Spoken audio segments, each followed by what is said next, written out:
Hello दोस्तों, स्वागत है आपका अपने यूट्यूब चैनल बीजे एजुकेशन में। तो आज हम आपके लिए लेके आए हैं उत्तराखंड पशुधन प्रसार अधिकारी के 30 इम्पोर्टेंट एमसीक्यूज़। और आप हमारी मेंबरशिप और नोट्स के लिए प्रैक्टिस सेट के लिए मेंबरशिप ले सकते हैं हमारे चैनल पे ओनली 299 पर मंथ। तो आइए शुरू करते हैं। सबसे पहले फर्स्ट क्वेश्चन, जैव प्रौद्योगिकी में पुनर्योगज डीएनए रिकॉम्बिनेंट डीएनए को सीधा जंतु कोशिका के केंद्रक के भीतर प्रवेश कराने के लिए निम्नलिखित में से किस विधि का उपयोग किया जाता है? In biotechnology which of the following methods is used to introduce recombinant DNA directly into the nucleus of an animal cell? A electroporation, B micro injection, C gene gun method, D रासायनिक मध्यस्थता स्थानांतरण chemical mediated transfer. तो इसका right answer क्या हो जाएगा? Right answer इसका हो जाएगा बी माइक्रो इंजेक्शन। इसका एक्सप्लेनेशन देख लेते हैं। माइक्रो इंजेक्शन तकनीकी में एक अत्यंत महीन कांच की सुई माइक्रोपिपेट का उपयोग करके विदेशी डीएनए फॉरेन डीएनए को सीधे जंतु कोशिका या अंडाणु के भीतर केंद्रक के भीतर इंजेक्ट किया जाता है। जीन गन विधि का उपयोग मुख्य रूप से पादप कोशिकाओं के लिए किया जाता है। Micro injection is a technique where a microscopic glass needle is utilized to inject a foreign DNA construct directly into the nucleus of a target animal cell or oocyte. The gene gun method, by contrast, is predominantly optimized for plant cell with rigid cell wall. Second question, संघ कशेरुकी Chordata के अंतर्गत आने वाले जीव amphioxus ब्रांचियोस्टोमा को किस उपसंघ में वर्गीकृत किया गया है? Amphioxus branchiostoma, an organism belonging to a phylum Chordata, is classified under which subphylum? Option A Urochordata, option B Cephalochordata, option C Hemichordata, option D Vertebrata. तो इसका राइट आंसर क्या हो जाएगा? आप इनके आंसर आप खुद अपने मन से कीजिएगा।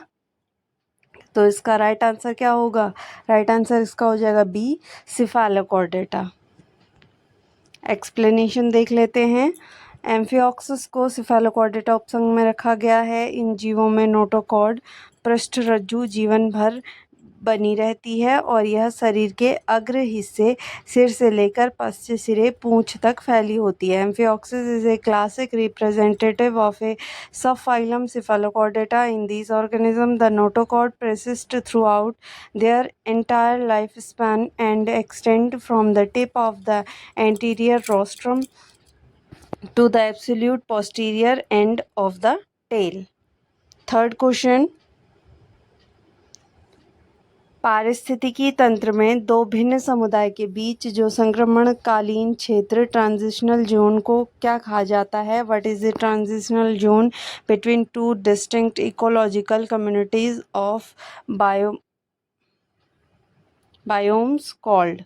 Option A ecotype, option B ecotone, option C निकेत निश या इकोलॉजिकल निश, ऑप्शन डी हमारा हो जाएगा बायोम। तो इसका राइट आंसर क्या होगा? Option B ecotone. Explanation, ecotone दो अलग अलग पारिस्थितिकी तंत्रों जैसे घास के मैदान और जंगल के बीच या संधि या संक्रमण क्षेत्र होता है। इस क्षेत्र में प्रजातियों की विविधता और घनत्व कभी कभी दोनों समुदाय से अधिक होता है, जिसे कोर प्रभाव एज इफेक्ट कहते हैं। An ecotone is the transitional zone where two distinct ecological communities meet and integrate. Example, the boundary between a forest and a grassland. It often exhibit high species richness and density, a phenomenon known as the edge effect. Next question, fourth question. प्रकाश संश्लेषण की अंधकार अभिक्रिया dark reaction में carbon dioxide को ग्रहण करने वाला प्राथमिक ग्राही एंजाइम कौन सा है? Which enzyme act acts as the primary catalyst for fixing carbon dioxide in the dark reaction of C3 plant? Option A PEP carboxylase या PEP carboxylase, option B rubisco, option C hexokinase, option D pyruvate dehydrogenase. तो इसका right answer क्या हो जाएगा? Option B Rubisco.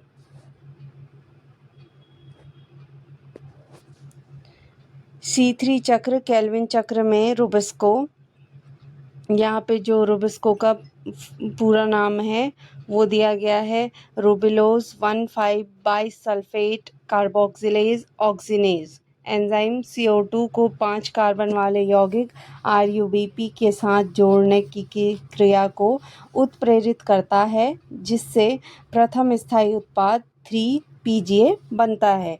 एक In the Calvin cycle, the enzyme Rubisco catalyzes the carboxylation of the 5-carbon acceptor rubulose 1,5 bisulfate RUBP with CO2 to generate the molecule of 3-phosphoglyceric acid 3-PGA। Next question, fifth question हमारा हो जाएगा।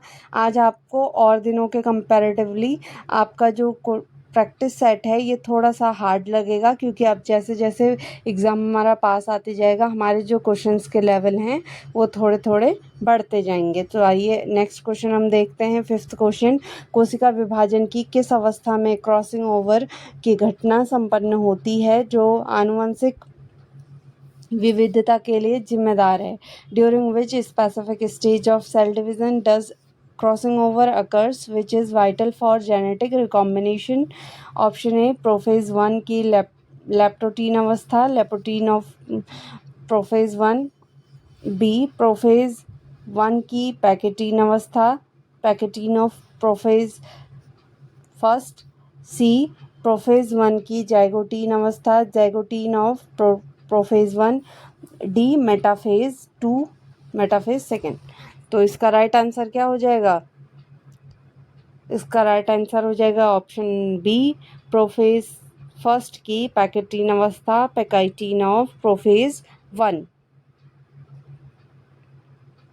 Explanation, अर्धसूत्री विभाजन की prophase 1 के pachytene उपचरण में समजात गुणसूत्रों के गैर सिस्टर क्रोमेटिड्स के बीच खंडों की अदला बदली होती है, जिसे क्रॉसिंग ओवर कहते हैं। यह रिकॉम्बिनेज एंजाइम द्वारा नियंत्रित होता है। Crossing over takes place during the pachytene substage of prophase 1 in meiosis 1. It involves the reciprocal exchange of genetic material between non-sister chromatids of homologous chromosomes mediated by the recombinase enzyme complex. Next question, संघ प्लेटिहेल्मिन्थेज के जंतुओं में परासरण नियंत्रण और उत्सर्जन के लिए कौन से विशिष्ट कोशिकाएं पाई जाती हैं? Which specialised cell are responsible for osmoregulation and excretion in the phylum Platyhelminthes? Option A ज्वाला कोशिकाएं, फ्लेम सेल्स और solenocytes, option B nephridia, option C renette कोशिकाएं या renette cells, option D Malpighian नलिकाएं, मेलफिगियन ट्यूब्यूल्स। तो इसका right answer क्या हो जाएगा? ऑप्शन ए ज्वाला कोशिकाएं, फ्लेम सेल्स या सोलेनोसाइट्स। चपटे कृमियों जैसे प्लेनेरिया फीता कृमि में प्रोटोनेफ्रिडिया पाए जाते हैं, जिनकी क्रियात्मक इकाइयां ज्वाला कोशिकाएं, फ्लेम सेल्स कहलाती हैं।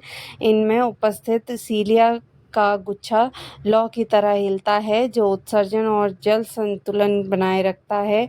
प्लेटिहेल्मिन्थेज platforms utilise specialised bulb like cells called flame cells or solenocytes arranged in the protonephridial network. The beating of their cilia drives the filtration and removal of metabolic waste, maintaining osmotic balance.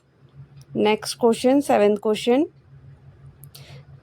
समष्टि के अध्ययन में यदि किसी समष्टि की जनसंख्या वृद्धि दर लॉजिस्टिक मॉडल का पालन करती है तो ग्राफ का आकार कैसा होगा? In population ecology, if population growth follows a logistic growth model, what is the characteristic shape of the growth curve? Option A J आकार का, जे शेप्ड, बी सिग्मॉइड या एस आकार का, सिग्मॉइड और एस शेप्ड, सी रैखिक रेखा या linear straight line, D प्रवलयाकार या parabolic. तो इसका राइट आंसर क्या हो जाएगा हमारा? बी सिग्मॉइड या एस आकार का, सिग्मॉइड और एस शेप्ड।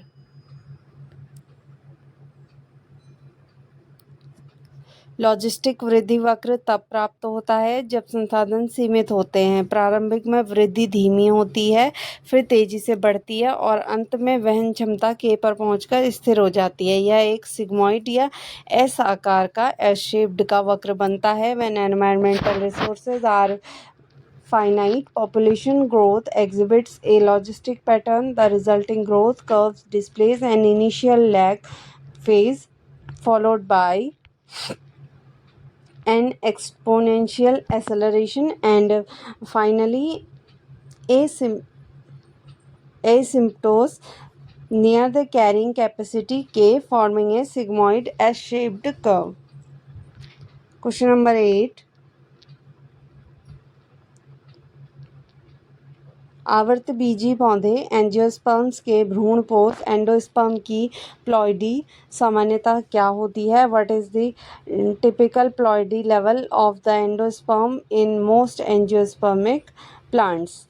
तो यहाँ पे हमें ऑप्शन दिए गए हैं: ए अगुणित n, बी द्विगुणित 2n, सी त्रिगुणित 3n, डी चतुर्गुणित 4n। तो यहाँ पे किसकी बात हो रही है? एंडोस्पर्म की, भ्रूणपोष की। तो आप एक बात याद रखिएगा, जहाँ पे भी आपको भ्रूणपोष दिखा हुआ दिख गया तो उसका आंसर हमारा क्या हो जाएगा? त्रिगुणित 3n। सी हमारा राइट ऑप्शन हो जाएगा। आवर्तबीजी पौधे में निषेचन के दौरान एक नर युग्मक N दो ध्रुवीय केंद्रक पोलर न्यूक्लियाई 2N के साथ संलयित होता है, जिसे त्रिक संलयन ट्रिपल फ्यूजन कहते हैं। इसके परिणाम स्वरूप त्रिगुणित 3N प्राथमिक भ्रूणपोष केंद्रक बनता है जो बढ़ते भ्रूण को पोषण देता है। In angiosperm double fertilization includes triple fusion whereas a haploid male gamete fuses with the diploid secondary nucleus 2N. This unique event construct a triploid 3N endosperm tissue designed to nourish and developing embryo. Next, 9th question. मानव श्वसन प्रणाली में फेफड़ों के भीतर gas का विनिमय मुख्य रूप से किस भौतिक प्रक्रिया द्वारा होता है?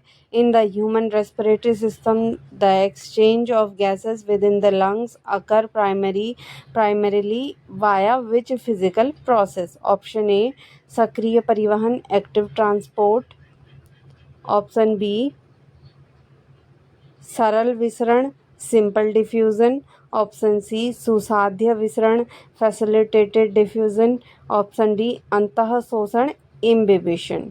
तो इसका राइट आंसर क्या हो जाएगा? ऑप्शन बी सरल विसरण, सिंपल डिफ्यूजन। वायु कोशिकीय एल्वोलाई और रक्त वाहिकाओं के बीच ऑक्सीजन और कार्बन डाइऑक्साइड के विनिमय पूरी तरह से साधारण या सरल विसरण सिंपल डिफ्यूजन पर निर्भर करता है, जो गैसों के आंशिक दबाव पार्शियल प्रेशर की प्रवणता के अनुसार होता है। Gas exchange across the ultra thin alveolar capillary membrane release entirely no passive simple diffusion. Oxygen and carbon dioxide move passively along their respective partial pressure gradients without requiring metabolic energy expenditure. Next question. Biogas के उत्पादन में शामिल जीवाणु methanogens के जीवाणुओं के किस प्राचीन समूह में वर्गीकृत किया गया है? अब बताना है कि मेथेनोजेंस को कौन से प्राचीन समूह में वर्गीकृत किया गया था। The gas producing bacteria. Methanogens involved in anaerobic digestion belong to which primitive evolutionary group of prokaryotes? Option A eubacteria, option B archaebacteria, option C cyanobacteria, option D mycoplasma. तो हमारा राइट आंसर क्या हो जाएगा? Option B archaebacteria. मैथनोजेंस अत्यंत प्राचीन prokaryotes हैं जो archaebacteria समूह के अंतर्गत आते हैं। ये अवायवीय दशाओं में जैसे मवेशियों के रूमेन या दलदली भूमि में मीथेन गैस उत्पन्न करते हैं। Methanogens are obligate anaerobic prokaryotes classified under the domains archaebacteria. They inhabit extreme environment such as the ruminants of ruminants and switch sludge, converting metabolic byproducts into methane gas. Next question.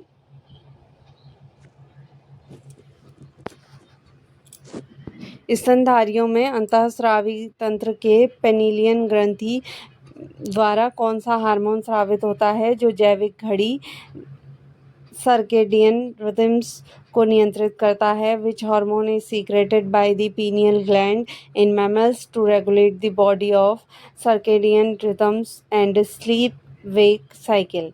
Option A melanin, option B melatonin, option C thyroxine, option D oxytocin. तो इसका right answer क्या हो जाएगा? इसका right answer हो जाएगा option B melatonin. अग्र मस्तिष्क के पिछले भाग में स्थित पीनियल ग्रंथि मेलाटोनिन हार्मोन स्रावित करती है। यह हार्मोन प्रकाश और अंधकार के प्रति संवेदनशील होता है और हमारे शरीर की 24 घंटे की दैनिक लय बायोलॉजिकल क्लॉक को बनाए रखता है। The pineal gland synthesize releases the amine hormone melatonin it produces is darkness depend playing a key role in orchestrating the 24-hour master circadian rhythm including sleep wake pattern in mammals. Question 12. आनुवंशिकी में जब एक gene जोड़ा दूसरे गैर allylic gene के प्रभाव को छुपा या दबा देता है तो इस परिघटना को क्या कहते हैं? In genetics when the phenotypic expression of one gene locus masks or suppressed the expression of another independent gene locus the phenomenon is called? Option A codominance सप्रभाविता, ऑप्शन बी एपिस्टेसिस प्रबलता एपिस्टेसिस, ऑप्शन सी अपूर्ण प्रभाविता incomplete dominance, option D प्रभाविता pleiotropy. तो इसका right answer क्या हो जाएगा? Option B epistasis प्रबलता।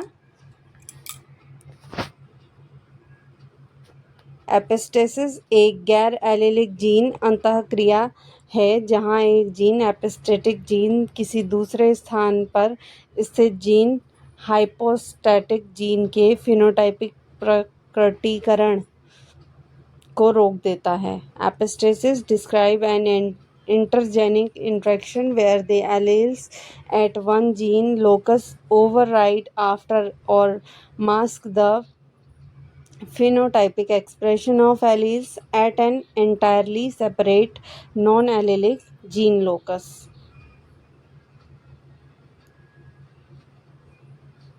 ब्रायोफाइटा के अंतर्गत आने वाले पादप फ्यूनेरिया के कैप्सूल में पाए जाने वाले पैरिस्ट्रोम दांत पैरिस्ट्रोम टीथ का मुख्य कार्य क्या होता है? What is the primary biological function of peristome teeth located in the capsule of the bryophyte Funaria? Option A प्रकाश संश्लेषण करना फोटोसिंथेसिस, ऑप्शन बी बीजाणुओं के प्रकीर्णन में सहायता करना assisting in spore dispersal, option C capsule को सुरक्षा देना protecting the capsule, option D जल का अवशोषण करना। तो राइट आंसर इसका हो जाएगा ऑप्शन बी बीजाणुओं के प्रकीर्णन में सहायता करना assistant in spore dispersal. Funaria के कैप्सूल के मुख पर पेरिस्टोम दांतों के 2 चक्र, प्रत्येक में 16 दांत पाए जाते हैं। ये दांत अर्धदांतग्रही हाइग्रोस्कोपिक प्रकृति के होते हैं, जो शुष्क मौसम में मुड़कर बीजाणुओं को धीरे धीरे बाहर निकालने में मदद करते हैं। The peristome of Funaria consist of two concentric rings of 16 circular teeth each. These structures are highly hygroscopic. Their structural movements in response to moisture variation regulate the controlled dispersal of mature spores.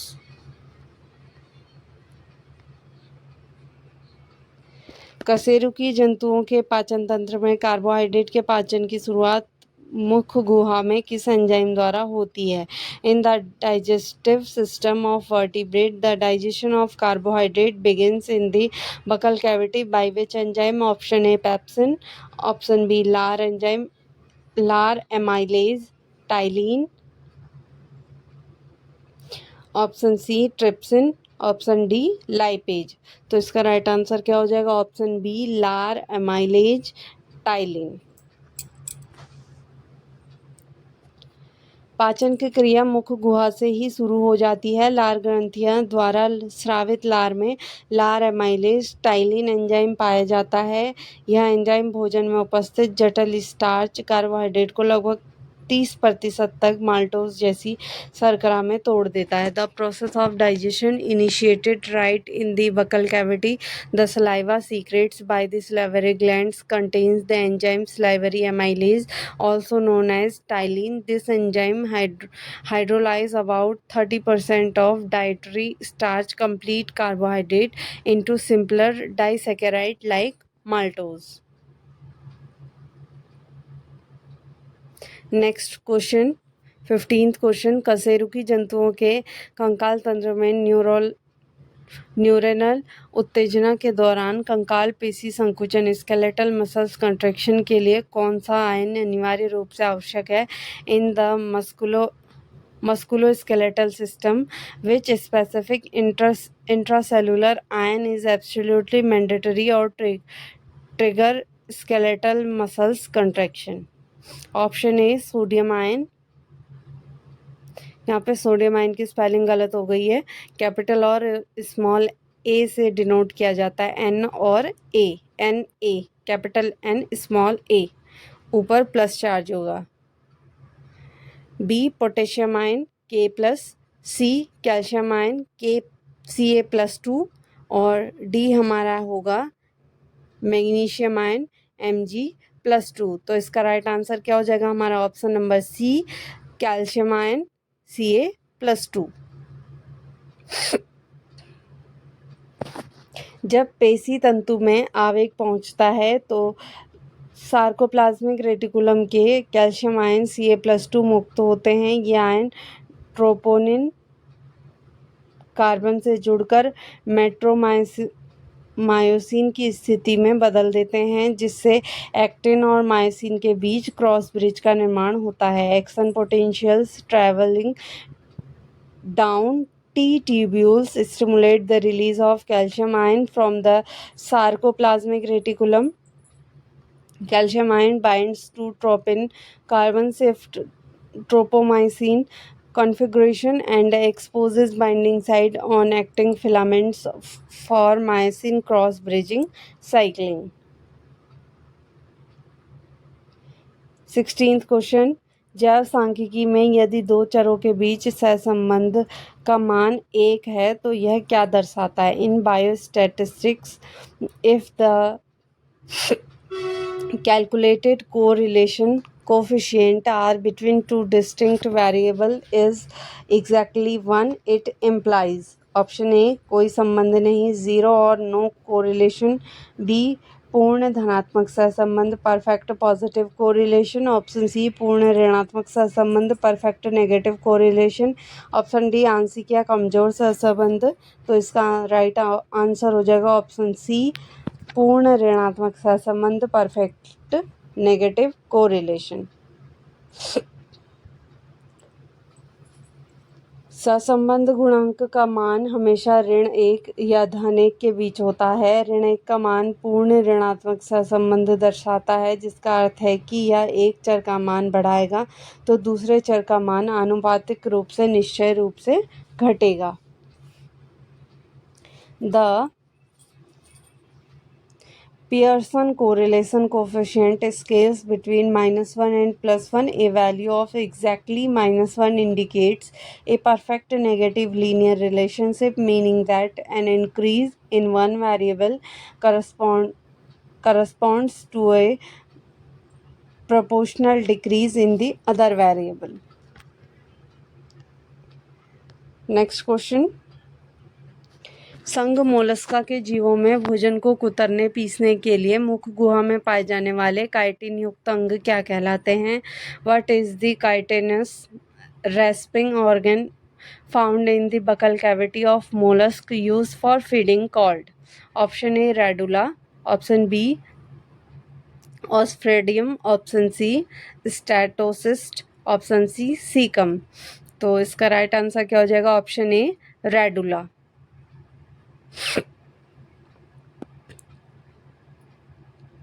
Cephalopods और gastropods सहित अधिकांश mollusc के मुख में भोजन के छोटे टुकड़े में रेतने या कुतरने के लिए आरीनुमा काइटिन की बनी जीव जैसी संरचना पाई जाती है, जिसे रेडुला कहते हैं। The radula is a distinctive tongue-like rasping anatomy observed across most mollusks classified except bivalves lined with rows and chitinous teeth. Is functions to scrape, cut and sheared from before ingestion. 18th question. पादप संवर्धन के संदर्भ में कैल्स किसे कहते हैं? In the context of plant tissue culture, what does the callus precisely represent? A पूरी तरह से विभेदित जड़ ऊतक, fully differentiated root tissue. B अविभेदित कोशिकाओं का एक असंगठित द्रव्यमान, an unorganised mass of undifferentiated cells. C संवर्धन में बनने वाला एक कृत्रिम फल, an artificial fruit formed in culture. D मृत जाइलम वाहिकाओं का समूह, एक cluster of dead xylem elements. तो इसका राइट आंसर क्या हो जाएगा? ऑप्शन नंबर बी अविभेदित कोशिकाओं का एक असंगठित द्रव्यमान, an unorganised mass of undifferentiated cells. जब एक एक्सप्लांट को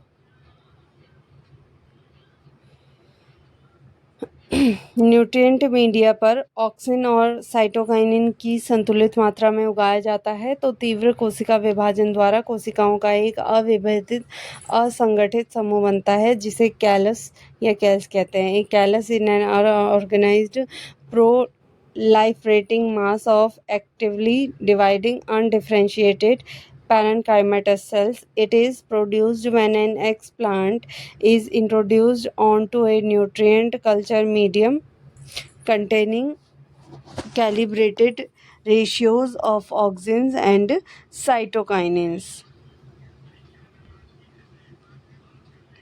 Next question. निम्नलिखित में से कौन सी अजैविक घटना वायुमंडल में ओजोन परत क्षरण के लिए मुख्य रूप से जिम्मेदार है? Which of the following chemical agent is primarily responsible for the anthropogenic depletion of stratosphere ozone layer? Option A carbon dioxide CO2, option B chlorofluorocarbon CFC, option C sulphur dioxide SO2, option D nitrous oxide N2O। तो इसका right answer क्या हो जाएगा? Option B chlorofluorocarbon. Chlorofluorocarbon समताप मंडल में पहुंचकर पराबैंगनी किरणों के प्रभाव से मुक्त क्लोरीन परमाणु छोड़ते हैं।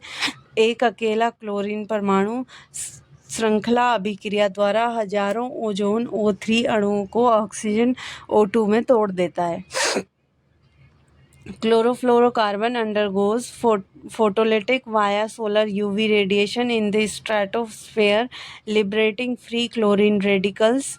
These radicals catalyze the breakdown of ozone O3 molecules into oxygen O2, thinning the ozone layer. Next question, DNA helix की दोनों लड़ियां आपस में किन बंधों द्वारा जुड़ी होती हैं? The two complementary strand of a double helical DNA molecule are held together by option A phosphodiester bond, option B hydrogen bond, option C peptide bond, option D glycosidic bond.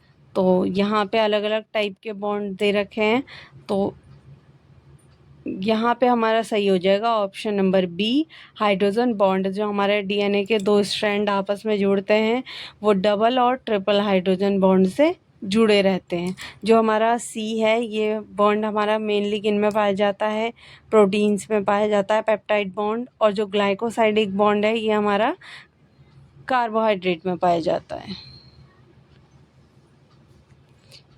DNA के एक strand purine और दूसरे strand के pyrimidine क्षारों के बीच विशिष्ट hydrogen bond बनते हैं।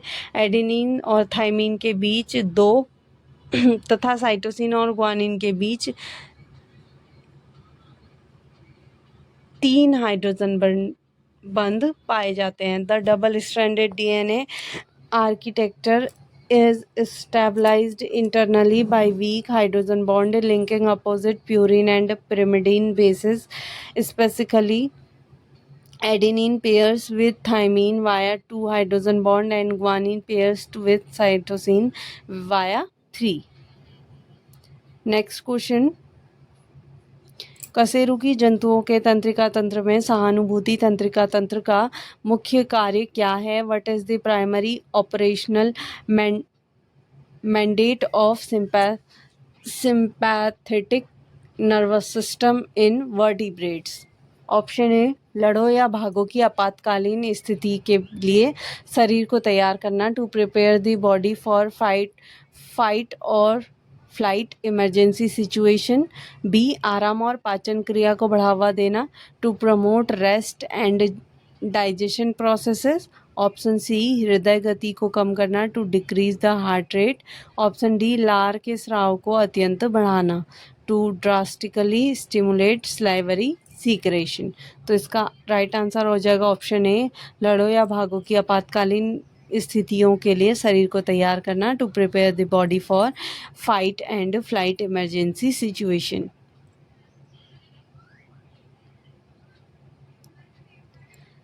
स्वायत्त तंत्रिका तंत्र का सहानुभूति भाग संकट, भय या तनाव की स्थिति में सक्रिय होता है। यह हृदय गति बढ़ाता है, श्वसन दर तेज कम और आँखों की पुतलियों को फैलाता है ताकि जीव आपातकालीन स्थिति का सामना कर सके। The sympathetic branch of the autonomic nervous system derives the metabolization required during acute stress or crisis.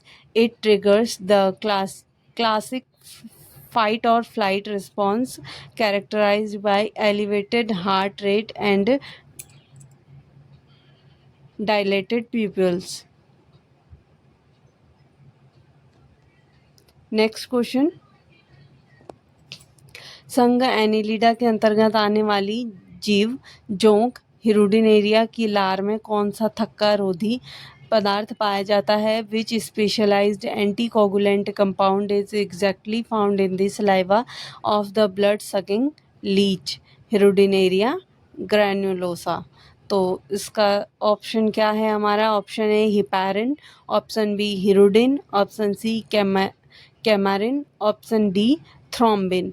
तो यहाँ पे क्या होता है, जो हमारी जोंक होती है या लीच या नॉर्मली यहाँ पे साइंटिफिकली हम उसे क्या कहते हैं, हिरुडिनेरिया जो हमारा होता है वो जैसे ह्यूमन की बॉडी में चिपकता है या उससे ब्लड सक करना स्टार्ट करता है, खून चूसना शुरू करता है, तो एक टाइम क्या होता है कि हमारा जो ब्लड है वो हमारे एनवायरनमेंट के कांटेक्ट में आते ही क्या होता है, जमना शुरू हो जाता है। लेकिन वो उस कंडीशन में हमारी जो जोंक होती है उसके पास क्या पाया जाता है, एंटीकोगुलेंट पाया जाता है, जिसका हमारा नाम क्या होता है, ऑप्शन बी हीरोडिन उसका नाम होता है, जो हमारा क्या करता है, खून को जमने नहीं देता है, जिससे जोंक आसानी से हम किसी भी जीव से क्या करती है, खून चूस लेती है।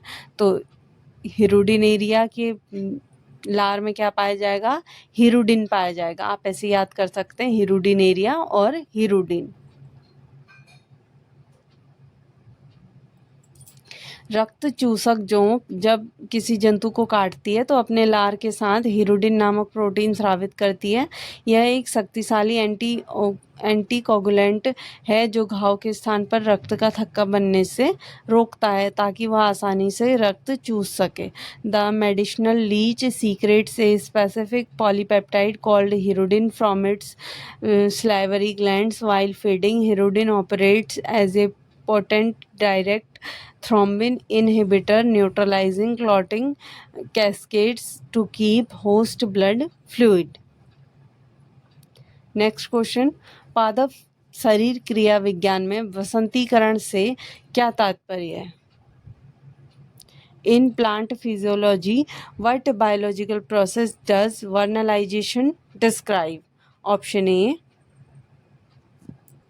उच्च तापमान द्वारा बीजों के अंकुरण को बढ़ाना, promotional of seed germination via hyperthermia. B कम तापमान शीत उपचार द्वारा पौधों में पुष्पन को प्रेरित करना, promotional of flowering by a period of low temperature treatment. Option C प्रकाश की अवधि द्वारा पुष्पन को नियमन, regulation of flowering based on photo period exposure. और ऑप्शन डी जल भराव के कारण पौधों का पीला पड़ना, chlorosis in plant induced by water logging.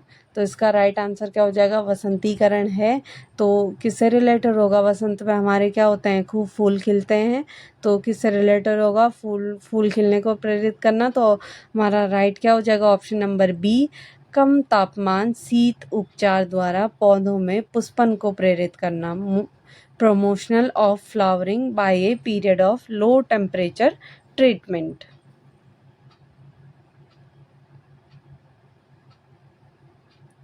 वसंतीकरण वह प्रक्रिया है जिसमें पौधे को एक निश्चित समय के लिए कम तापमान शीत उपचार सामान्य 1 डिग्री से 60 डिग्री पर रखा जाता है ताकि पुष्पन की प्रक्रिया समय से पहले या तीव्र गति से प्रेरित हो सके। Vernalization is the low temperature treatment typically 1 degree to 7 degree Celsius given to seed to young seedlings to qualitatively or quantitatively induce earlier flowering bypassing prolonged vegetative stages. 24th question,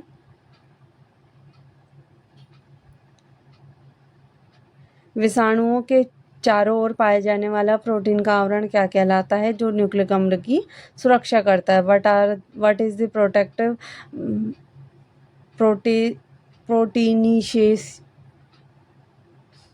proteinaceous coat surrounding the core nucleic acid genome of the virus called? तो जो हमारे virus में चारों ओर protein का बना हुआ cover होता है उसे क्या कहते हैं? Option A capsid, option B capsomere, option C peplos, option D lipoprotein आवरण। तो इसका राइट आंसर क्या हो जाएगा? Option A capsid. विषाणु की बाहरी सुरक्षात्मक आवरण प्रोटीन का बना होता है जिसे कैप्सिड कहते हैं। कैप्सिड छोटी छोटी उप इकाइयों से मिलकर बनता है जिसे कैप्सोमियर कहा जाता है। The viral genome encased within a structured protein shell termed the capsid. The capsid is composed of repeating structural oligomeric subunits called capsomer, which safeguard the virus from host enzymatic degradation. 25th question, आज की video थोड़ी सी जल्दी बनाई जा रही है क्योंकि आप लोगों को भी कम से कम टाइम में ज़्यादा से ज़्यादा चीज़ें प्रोवाइड कराई जाएं। इस चीज़ को ध्यान में रखते हुए वीडियोस को थोड़ा छोटा बनाने की कोशिश की जा रही है। तो आइए देखते हैं 25th क्वेश्चन। मानव उत्सर्जन तंत्र में मूत्र की सांद्रण मुख्य रूप से किस हार्मोन के नियंत्रण में होता है जो हाइपोथैलेमस द्वारा निर्मित होता है। In the human excretory system urine concentration is mainly governed by which anti diuretic hormone synthesized by the hypothalamus? A. Aldosterone, B. Vasopressin ADH, C. Renin, D. Adrenal natriuretic कारक ANF। तो इसका right answer क्या हो जाएगा? Option B vasopressin ADH।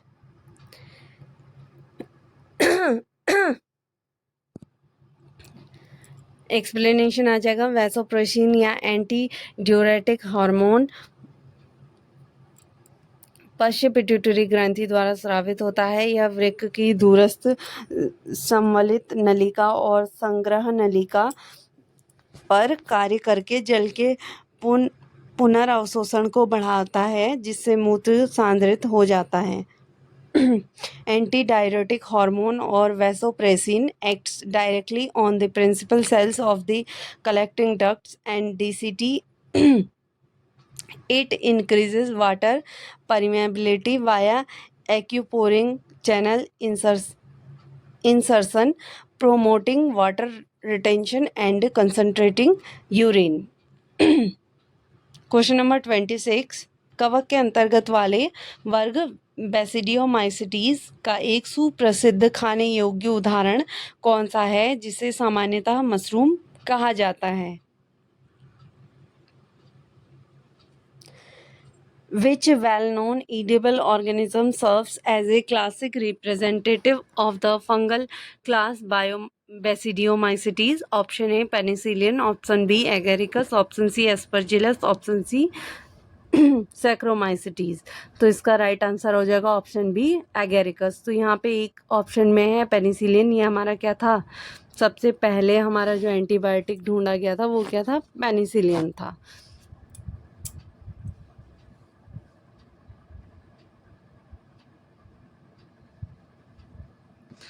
Agaricus एक सामान्य खाने योग्य मशरूम है जो बेसिडियोमाइसिटीज कवक वर्ग के अंतर्गत आता है। ये छत्रकनुमा फ्रूटिंग बॉडी बनाते हैं जिसमें अर्धसूत्री विभाजन द्वारा बेसिडियोस्पोर्स का निर्माण होता है। Agaricus is the genus of macrofungi commonly known as mushrooms classified under basidiomycetes. They produce fleshy umbrella like fruiting structure basidiocarps that bear sexual basidiospores externally or microscopic structures called basidia. 27th question. पारिस्थितिकी में जैव आवर्धन की घटना का मुख्य कारण क्या है? In environmental ecology and phenomenon of biomagnification is primarily caused by pollutants that are. Option A अत्यधिक जल घुलनशील और आसानी से अपघटित होने वाले, highly water soluble and easily biodegradable. B वसा में घुलनशील और गैर biodegradable, fat soluble and non biodegradable. C वाष्पशील और गैसीय अवस्था वाले, volatile and purely gaseous in state. Option D पादप वृद्धि को बढ़ाने वाले पोषक तत्व, nutrient compounds and enrich plant vegetative biomass. तो इसका राइट आंसर क्या हो जाएगा? ऑप्शन नंबर बी वसा में घुलनशील और गैर biodegradable, fat soluble and non biodegradable.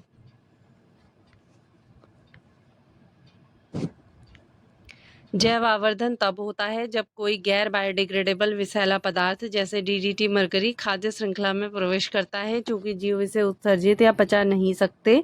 इसलिए प्रत्येक उच्च पोषक स्तर ट्रॉपिक लेवल पर इसकी सांद्रता अनुपातित रूप से बढ़ती जाती है। Biomagnification refers to the progressive increase in the concentration of toxic substances like DDT and heavy metals across successive trophic levels. This occurs because the pollutants are lipophilic persistent and non-biodegradable within organisms. 28th question.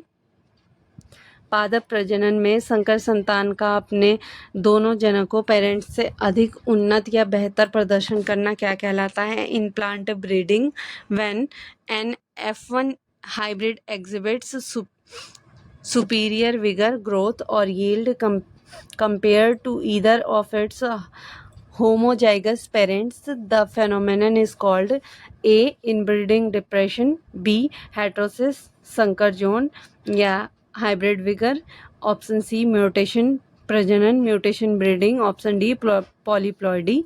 तो इसका right answer हो जाएगा B heterosis संकरोज heterosis या hybrid vigour. Heterosis या hybrid vigour संकरोज वह परिघटना है जिसमें दो आनुवंशिक रूप से भिन्न जनकों के बीच संकरण कराने पर प्राप्त F1 पीढ़ी अपने दोनों जनकों की तुलना में उत्पादकता वृद्धि और प्रतिरोधक क्षमता में श्रेष्ठ होती है। Heterosis frequently termed hybrid vigour describes the phenotypic superiority of an F1 hybrid generation relative to the average performance of its inbred parent lines, widely exploited in agriculture to maximize yield. Question number 29. पादप कार्यकी में gibberellin hormone का मुख्य और सबसे मुख्य प्रभाव कौन सा है? In plant growth regulation, what is the most definitive physiological effect introduced by gibberellin hormone? Option A रंध्रों को स्थायी रूप से बंद करना, inducing permanent stomatal closure, B बौने पौधे में पर्व दीर्घाकरण, internodal elongation in genetically dwarf plant, C अग्रस्त प्रभाविता को अत्यधिक बढ़ाना, drastically maintaining apical dominance, D कोशिका भित्ति का कठोर बनाना, हार्डनिंग सेल वॉल स्ट्रक्चर। तो इसका राइट आंसर क्या हो जाएगा? ऑप्शन नंबर बी बौने पौधे में पर्व दीर्घाकरण, internodal elongation in genetically dwarf plants. Gibberellin hormone जैसे GA3 मुख्य रूप से तने के पर्व इंटरनोड्स में कोशिका दीर्घाकरण को प्रेरित करता है। इसके छिड़काव से आनुवंशिक रूप से बौने पौधे जैसे मटर मक्का की लंबाई में तीव्र वृद्धि होती है। यह बोल्टिंग रोसेट पौधे में पुष्पन से ठीक पहले तने का लंबा होना को भी प्रेरित करता है। Gibberellin plays a critical role in inducing stem in internodal elongation by stimulating cell division and elongation. Application of gibberellin acid overcomes genetic dwarfism in plant like peas and initiates bolting in rosette plant. Last question. जैव सांख्यिकी में केंद्रीय प्रवृत्ति का वह कौन सा माप है जो दिए गए आंकड़ों में सबसे अधिक बार दोहराया जाता है? In biostatistics which measure of central tendency represent the value that appears with the highest frequency in the given data set? Option A माध्य मीन, ऑप्शन बी माध्यिका मीडियन, ऑप्शन सी बहुलक मोड, ऑप्शन डी परास range. तो ज़्यादा से ज़्यादा बार जो हमारा डाटा जो हमारे आंकड़े दोहराए जाएंगे उस कंडीशन में हम उसे क्या कहेंगे? बहुलक कहेंगे। Option C mode is our right answer. बहुलक मोड किसी सांख्यिकीय आंकड़े का वह मान है जिसकी आवृत्ति फ्रीक्वेंट वितरण में सबसे अधिक होती है, जो अर्थात जो पद आंकड़ों की श्रृंखला में सबसे अधिक बार आता है उसे बहुलक कहते हैं। The mode is defined as the specific observation और value within the statistical data collection that occurs most frequently. It represents the point of maximum distribution density in the frequency curve. अगर आपको हमारी video पसंद आई है तो please हमारी video को like कीजिए, शेयर कीजिए, हमारे चैनल बीजे एजुकेशन को सब्सक्राइब कीजिए और आप PDF के लिए हमारी टेलीग्राम से जुड़ सकते हैं। लिंक आपको वीडियो के डिस्क्रिप्शन में मिल जाएगा। Thank you.